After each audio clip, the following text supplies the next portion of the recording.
Дэлхийгэр нэг тархан суусан элэг нэгт монголчуудаа шинжлэх ухааны танин мэдхүйг их хэл дээр төгөөхээр асчлуу миний бие Монгол улсын Улаанбаатар хотод сайн сайхан мөнгөнийг хүсэн мэдчилж байна.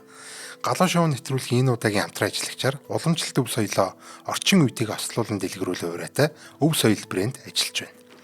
За шинэ гарсан 3 дугаар сарын эхний 7 хоногт технологийн ертөнцид болсон шинэ содон мэдээллүүдийг хүргье. За OpenAI компани 3 дугаар сарын 5-нд цоошин GPT-5 4 загвараа танилцууллаа. Яг одоо ChatGPT аппликейшн дотор Plus, Team болон одоо Pro хэрэгтэй хэрэглэгч GPT-5 4 Thinking загварыг одоо ашиглах боломжтой болсон байна. За мөн Pro болон Enterprise хэрэглэгчд бол GPT-5 4 Pro загварыг одоо сонголтоор ашиглах боломжтой болсон байгаа юм байна. За хөгжүүлэгчд бол API Codex-ээр дамжуулаад мөн одоо энэ загваруудыг шинэ загвараар ашиглах боломжтой болсон байгаа юм байна лээ шүү. За уг шинэ загвараа бол OpenAI компани өөрсдөө илүү тийм мэрэгжлийн ажлуудад зориулагдсан гэж тодорхойлсон байгаа. За агсан төвшний эргцүүлэл одоо коучлал агентик ажиллагаануудыг нэг загварт одоо багтааж өгснөөр онцлог юм байна. За шинэ загварын онцлогийн хувьд бол одоо бодож эргцүүлж байх хоорондоо өөрийнхөө төлгийг үе үе тайлхнаас гадна одоо хариулж явах хооронд нь араас нь нэмж заавар өгөх боломжтой болсноор бол онцлог юм билэ. За өмнө нь бол бодож дуусаад хариулдаг байсан бол одоо бол бодож байхдаа хариултуудаа өгөө авчдаг болсон гэсэн үг. За өмнө нь бол заавал одоо бас хариултыг дуусхыг хүлээж байгаа дараагийнхаа зааврыг өгдөг байсан. Одоо нэгэнт хариулаад эхэлчих юм бол хөөрхөн хүлээлгдэг. Болохоор одоо яг промпт тушаалаа их нарийн хянамгай юм одоо үлдээхгүй мартахгүйгээр бичих гээд бас хичээл зүтгэл гаргадаг байсан бол одоо бол мартсан орхитуулсан юмнууд байх юм бол зүгээр ингээд бодож байгаа хооронд нь араас нь зүгээр ингээд биччихэд болохоор болцсон байгаа юм байна лээ. За энэ бол бусад загварууд дээр бол төдийлөн харж байгаагүй тийм маш тийм тухтай хэрэглээг санал болгож ийн гэж би бол харсан. Ер нь бол ингээд ашиглаад үзэхэд мэдэгдэх баха. За мөн OpenAI-ийн хувьд бол анхны заягдмал компьютер ашиглах чадвартай гаргаж байгаа. Одоо анхных нь загвар гинэ. За компьютер use буюу одоо компьютерийн дэлгэцийг харж байгаа. Дээр нь одоо байгаа интерфейсүүдийг зураг таньж байгаа, боловсруулж байгаа тэр аргаараа боловсруулж ойлгоод өгсөн даалгаврыг одоо хулгана keyboard ашиглаад одоо гар ашиглаад биелүүлэх чадвартай болсон юм бол хэлээд байгаа энэ компьютер юус гэж. За ийм чадрыг өмнө нь бол үндсэн загвар дээр нэмэлтээр сургаад одоо ингэ сайжруулж гаргаж ирдэг байсан бол одоо энэ удаа анханасаа заягдмал байдлаар одоо энэ натив байдлаар бол ийм чадамжтай бол гарч ирдэг болсон байгаа нь их онцлог юм байлээ. За энэ чадрын ачаар бол ер нь хэмэл оюунтай агентууд дурын даалгаврыг компьютер үйлдлийн систем ашиглаад яг хүн шиг биелүүлэх боломжтой болж өгдөг. За токен зарцуулалтын хувьд бол шинэ одоо GPT-5 4 загвар нь OpenAI хамгийн хэмнэлттэй загвар болсон гэж зарласан. За ингэснээр 1 сая токены цонх буюу одоо санахоо хэмжээгээ илүү үр ашигтай зарцуулах боломжтой болж байгаа. За мөн tool use буюу одоо өөртөө байгаа бэлэн багжнуудаас алийг нь ашиглах вэ гэдгээ сонгохдоо маш сайн тийм мановчлагдаж өөрийн чадамжийг одоо ямар нэгэн золиос гаргахгүйгээр энэ сонголтоо хийж чаддаг болсон энтергээд маш олон давуу талуудыг бол энэ дээр дурдсан байна. За ингэснээр дэлгэцийн одоо зураг боловсруулалт маш хурдан одоо ингээд одоо тухайн дэлгэц одоо компьютер use гэдэг чинь бол компьютерийн дэлгэцийг харна гэсэн зураг боловсруулна гэсэн зураг боловсруулахад бол маш их тийм санахоо шаарддаг. За тэгвэл энэ дээр бол одоо өөр ингэсэн 1 сая токен бол маш үр ашигтайгаар зарцуулах боломжтой. Илүү тогтвортой, удаан, ухаалаг хэвээр одоо өөрийгөө хадгалах чадамжтай болсон гэж одоо харж байгаа. За үзүүлэлтийн хувьд бол GPT-5 3 Codex загвараас төдийлөн сайжирсан юм харагдаагүй. За OpenAI-ийн одоо дотоодоо ашигладаг GTP Vol гэдэг тийм сорилт одоо энэ бенчмаркийн хувьд бол GPT-5 3 Codex загвараас 12% давж 83% үнэлгээ авсан бол нэлээд онцолж болохоор ганц үзүүлэлт харагдсан. За бусад үзүүлэлтээр бол төдийлөн хол тасарсан зүйл бол харагдахгүй гамаа. За танилцуулга дээр бол одоо ихэнх харьцуулалт бол GPT-5 2 загвартайгаа бол харьцуулсан байгаа. За өмнөх загвар нь бол 5 3 Codex гэх загвар байгаа. Яагаад энэ 5 2 загвартайгаар харьцуулж байгааг сайн ойлгоогүй. Яг 5 3 загвар нь одоохондоо яг дангаараа гарч ирээгүй. Заавал Codex ч юм уу те ийм instant гэдэг зүйлүүдтэй хамт гарч ирсэн. Яг 5 3-ыг дангаар нь ашиглах боломжгүй байгаа болохоор 5 2-тойгоо ингэж харьцуулж байгаа байх гэж одоо ойлгосон. За ChatGPT 5 4-өөс өмнө бол 3 дугаар сарын 3-нд GPT-5 3 instant гэдэг загвар өмнө танилцуулсан байна. За өмнө нь GPT-5 2 instant загвар бол өдөр тутмын одоо энэ бодох шаардлагагүй хурдан хариулт өгөх боломжтой асуултад хариулдаг байсан бол энээс хойш өмнөөс хойш GPT-5 3 instant загвар бол энэ төрлийн асуултад хариулаад явна гэсэн. За өмнөх загвараа бодвол эмзэг сэдвүүдээр хариулахаас татгалзаж одоо түтгэлцэх нь багассан гэж одоо танилцуулсан байгаа даа. Өмнөх GPT 5.2 инстанц загвар дээр бол аюулгүй байдлыг хэтэрхий одоо өндөр анхаарснаас болоод шаардлагагүй зүйлсээр хариулахаас татгалзаад идэг нэм хачирхалтай үзэгдэл бол их гарч исэн байлээ. За энэ шин загварыг бол ChatGPT-ийн бүх хэрэглэгчдэд ашиглах боломжтой болсон байгаа даа. GPT 5.4-ийг бол ер нь бол гарсан өдрөө зэрэг одоо ChatGPT for Excel гэдэг тийм цоошин бүтээгдэхүүнийг бас OpenAI компани танилцуулсан. За GPT 5.4-ийн хувьд бол документуудтай тэр дундаа Word, Excel, PowerPoint мэтийн Microsoft-ийн Office-ийн програмуудтай энэ файлуудтай ажиллахдаа бол маш сайн болсноор онцлог байгаад байсан. За харин ChatGPT for Excel нь энэ Microsoft Office Excel зориулсан юм add-in гэдэг одоо энэ өргөтгөл маягийн одоо тийм зүйл байгаа. Тийм бүтээгдэхүүн байгаа. За татаж авч суулгаснаар бол Excel дотроо хүснэгтэй ажиллаж байхдаа хамт ChatGPT 5.4-ийг бол ашиглах боломжийг нээж өгч байгаа юм байлээ.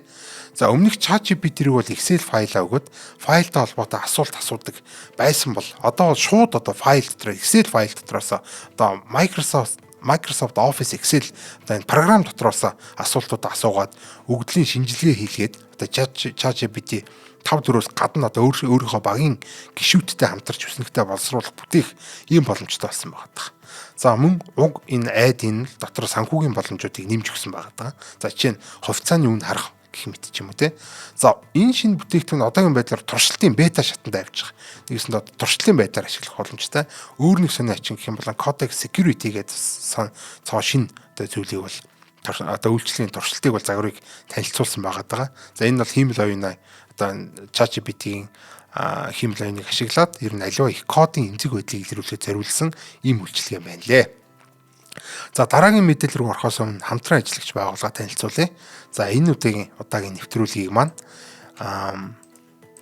одоо уламжлалт өв соёлоо орчин үеийг ослуулан дэлгэрүүлэх ураатай өв соёл брэнд хамтран ажиллаж байгаа.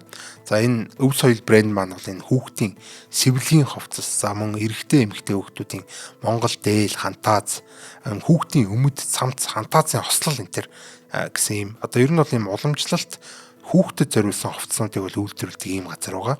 За тэгээ маш гоё хөөрхөн хийцтэй ийм хүүхдийн хөөрхөн өстэй ингээ харахаар яг ингээ уламжлал болон энэ хүүхдэд зориулсан хөөрхөн байдал ингэж харагдахаар айгүй гоё юм хувцснуудыг үйлдвэрлэдэг хийдэг юм байлээ. Одоо хүүхдтэй одоо дүүдээ энэ уламжлалт хувцснуудыг альсгуулын цэвлэгийн хувцасуудаа авч өгье гэж бодож байгаа юм бол өв соёл брэнд рүү хандаад үзээрэй. За өв соёл брендийн одоо энэ хувцснуудыг хийсэн зүйлүүдийн юу хийдэг юм бэ гэдгийг одоо харахыг хүсэх юм бол энэ Instagram дээр, Facebook дээр өв соёл гэж хайгаад энэ пэйжүүдийг нь дагаад одоо дээрх постуудыг нь хараад за дээр нь лайк дараад ингээд үзэх боломжтой байлаа шүү. За энэ байршлын хувьд бол цам гаруй өндөр дэнжээ 24 дугаар байр. Энэ өв соёл гэдэг урлан байгаа юм бэлээ. За дэлгэрэнгүй мэдээллийг авахыг хүсэх юм бол 88 65 60 40 гэсэн дугаараар холбогдох боломжтой юм байлээ. За уламжлалт өв соёлоо орчин үеийг ослуулан дэлгэрүүлэх ураатай өв соёл компанид манай галуу шоу нэвтрүүлгийг одоо дэмжин хамтран ажилласанд баярлалаа. За дараагийн мэдээ болохоор Google-тэй холбоотой байгаа. За Google-ийн хувьд бол 3 дугаар сарын 3-нд өөрсдийн хамгийн хурдан бас үр ашигтай загвар гэгдэж байгаа энэ Gemini 3.1 Flashlight загвараа танилцуулсан. За тухайн өдрөө бол хэрэглэгчтэй зориулаад туршилтын байдлаар ашиглах боломжтойгоор гаргасан байгаа одоогийн байдлаар. За хөгжүүлэгчд бол Google AI Studio болон Vertex AI-аар дамжуулаад энийг ашиглах боломжтой. За хамгийн гол онцлог нь бол үн болон хурд гэдэг. За флаш загварууд бол хурд дээр бол анхаарсан байгаа гэдэг тийм. Light нь болохоор илүү хөнгөн хямд байх тал дээр бол илүү анхаарсан байдаг. За тэгвэл flash light гэдэг загвар бол ерөөсөө энэ хөнгөн бас дээр нь хямдхан гэдэг зүйл дээр бол ингэж одоо анхаарсан юм чухалчилсан гэж ойлгож байна. За 1 сая токенд 1.5 Америк долларын өртөгтэй. За энэ нь бол одоо Gemini 3.1 Pro гэдэг загвараас загвартайгаар харьцуулахад 10 дахин бага. Одоо хямдхан үн байгаа. Тийм үн байгаа. Gemini 3 Flash загвараас бол 2 дахин бага үн байгаа юм байна. За хурдны хувьд бол Gemini 2.5 Flash загвартай харьцуулахад бол 2 дахин хурдан. За Google-ийн хамгийн хурдан загвар болох нь Gemini 2.5 Flashlight гэдэг одоо өмнөх яг Flashlight-ийн өмнөх загвартайгаар харьцуулахад бол хэмжээний хувьд бол илүү хурдан. Одоо дүүцэх хэмжээний илүү хурдан болсон байна гэж үзэж болно. За энэ бол бусад компаниудын хамгийн хурдан загваруудаас хэд дахин хурдан гэсэн үг юм байл. За жишээ нь одоо OpenAI компани GPT-5 mini гэдэг загвараас бол 5 дахин хурдан, Anthropic компани Claude 4.5 Haiku гэдэг загвараас бол 3 дахин хурдан. За SpaceX-ийн охин компани XAI гэдэг компани байгаа тийм Elon Musk-ийн эдний гаргадаг Grok 4.1 Flash гэдэг загвараас бол 2.5 дахин тийм тус хурдан үзүүлэлтүүдээ гарсан байгаа. За маш хурдан гэдэг нь бол эндээс харагдаж байна. За үнийн хувьд бол энэ шин загвар нь болохоор Gemini 2.5 Flash загвараас бол хямдхан ч гэсэн Gemini 2.5 Flash Lite гэдэг загвараас бол одоо үнэтэй ингэж харагдчихжээ. GPT-5 mini-гээс бол сая токен тутам 0.5 Америк доллараар хямдхан байгаад бол Claude 4.5 Haiku гэдэг загвараас бол 3 дахин хямдхан юм тус гэж харагдаж байгаа. Гэхдээ энэ Grok 4.1 Fast гэдэг загвараас бол 3 дахин үнэтэй. За Grok 4.1 Fast гэдэг загвар нь бол сая токен тутамд 0.5 Америк долларын үнэтэй тим хямдхан байгаад байгаа. За ер нь бол яг хямдхан ийм хэмэл оюун ашиглах юм бол Grok 4.1 Fast гэдэг загварыг ашиглах хэрэгтэй юм байлээ. За хэдий 2 дахин хурдан гэж байгаа боловч Gemini 2.5 Flash загвартайгаа харьцуулах юм бол юм токен зарцуулалт бол бараг 5 дахин бага. За энэ одоо илүү хэмнэлттэй гэсэн үг л дээ. Нэгэсэндээ сая токенны үнэ нь бол 2 дахин бага ч гэсэн асуултанд хариулахдаа одоо зарцуулах токенны хэмжээ нь 5 дахин бага байдаг. Тэгэхээр одоо яг бодит байдал дээр бол 5 дахин хямдхан гэд ойлгочих болно. За хурдны хувьд ч гэсэн 5 биш бүр 10 дахин гэсэн үг шүү дээ, тий. 2 дахин үнэ нь хямдхан ирнэ 5 дахин илүү бага токен зарцуулна гэж байна. Нийт үнэлгээ нь бол одоо үн ханш нь бол 10 дахин хямдхан гэдээ ойлгож болж. За хурдны хувьд ч гэсэн ер нь секундэд боловсруулах токены хувьд бол Gemini 2.5 Flash загвараас 2 дахин хурдан гэж хэлээд байгаа боловч одоо ерөнхий боловсруулалтын 100 асуулт одоо жишээ юм 100 асуултанд бараг 8 дахин хурдан хариулаад байгаа. За энэ нь одоо нэг асуултад илүү бага токен зарцуулж байгаа энэ одоо холбоотой байх. За илүү бага токеноор асуултанд хариулна гэхээр одоо худлаа үр дүн гарах нь их болох юм шиг санагдж байгаа сонсогч ээж магадгүй. За Gemini 2.5 Flash загвар 100 асуултаас 69-нд л зөв хариулж исэн бол одоо манай энэ шин Gemini 3.1 Flash Lite загвар бол 81-нд зөв хариулсан байгаа. За тэгэхээр ерөөсөө энэ хурдан хямдхан болсон гэд ямар нэгэн чанарын одоо тэр бууралт хийгээгүй харин ч одоо чанар нь сайжирсан зөв хариулт өгөх магадлал нь ихссэн байна. За шалгуур үзүүлэлтүүдийн хувьд бол төдийлөн цойлоо бол зөв одоо ингээд тасраад явцсан бол зүйл бол харагдаагүй. Ер нь бол ихэнх хэмэл оюун ухааны одоо энэ демирл хувийн hallucination-ыг шалгадаг OpenAI компани гаргасан Simple QA Verified гэдэг сорилтыг бенчмаркийг бол 43.3% үнэлгээтэй давсан нь бол өмнөх Gemini 2.5 Flash загвараас бол 2 дахин өндөр үзүүлэлттэй болсон иймэрхүү үзүүлэлт гарсан. Одоо бусдаар бол нэг тийм айхтар хол тасарсан юм бол харагдаагүй.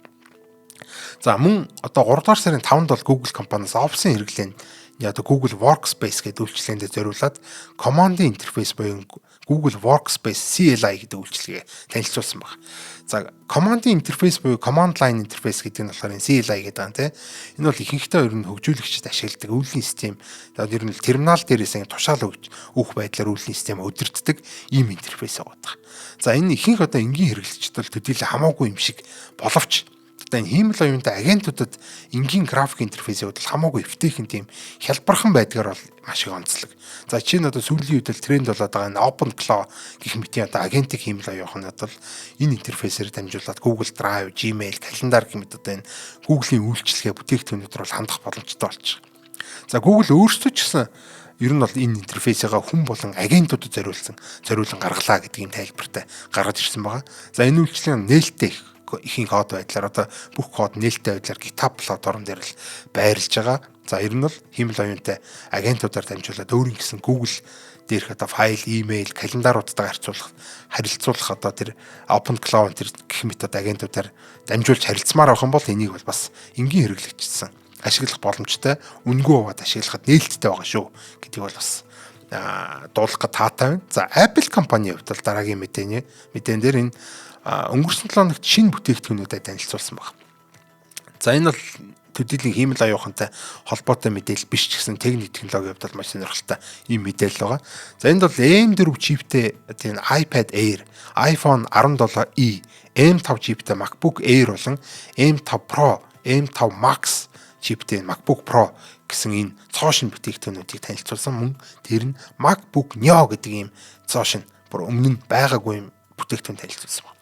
За M5 чипний хувьд бол өнгөрсөн онд бол танилцуулагдсан ийм чип байгаа. Гэхдээ ер нь бол энэ Fusion Architecture гэдэг одоо энэ өнгөрсөн 7 хоног танилцуулсан цоошин аргаараа бол энэ хоёр ширхэг M5 чипийг нийлүүлээд нэг дор одоо нэг чип болгож нэгтгээд M5 Pro, M5 Max чипүүдийг сайжруулж гаргаж ирсэн баг.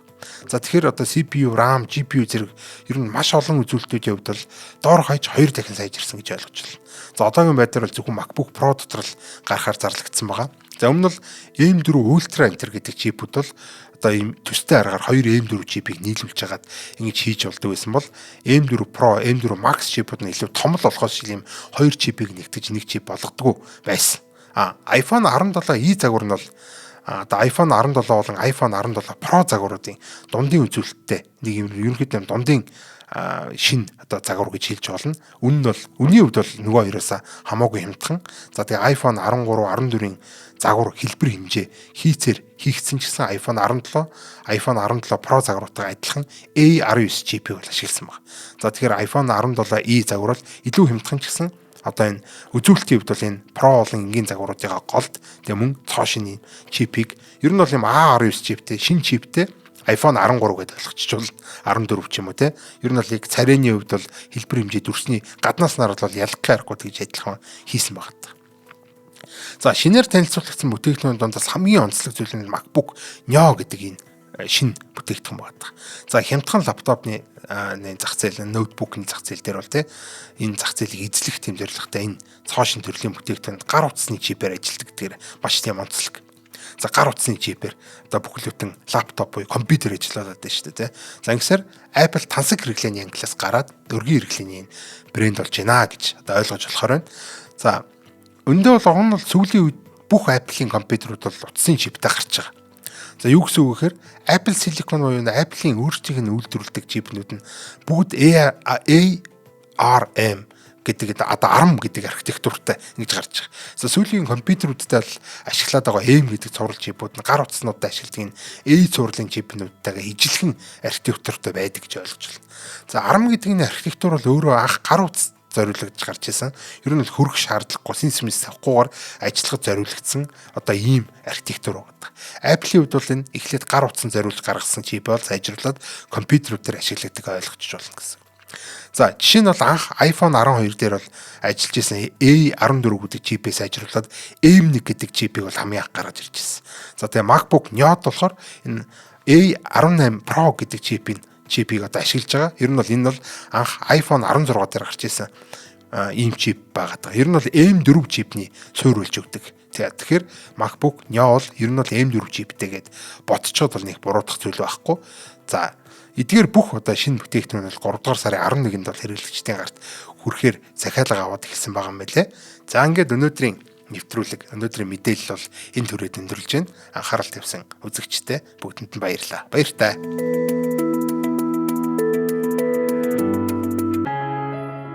Нэвтрүүлгийг хүлээн авсан Нарны аймгийн монголчуудаа баярлалаа. Одмондөр сувг нь энэ мэдчлэн таны мэдхүйн мянган нэвтрүүлгийг 2026 оны 7 сарын 1 хүртэл та бүхэндээ хүргэх юм. Их хэлээрээ шинжлэх ухаан танин мэдхүйг түгээхийн үлсэд нэгтгэх хүсвэл та бидэнд хандив өгөх боломжтой. Жилдээ ганцхан удаа 100,000 төгрөгөөр биднийг дэмжснээр шинжлэх ухаан танин мэдхүйг түгээх энэ үйл хэрэг амжилттай үргэлжлэх юм. Одмондөр нэр дээрх Худалдаа агшлын банкны дансгаа 4191 тэгдүрв 518. Та 100,000 төгрөгөөр шилжүүлэхдээ гүйлгээний утга дээр нь өөрийн нэр болон утасны дугаараа заавал бичээрэй. 100,000 төгрөг хандалснаар Одмондөр сувгийн алтан гишүүн болох юм а. Шинжлэх ухаан танин мэдхгүй Монголд ялах болтугай.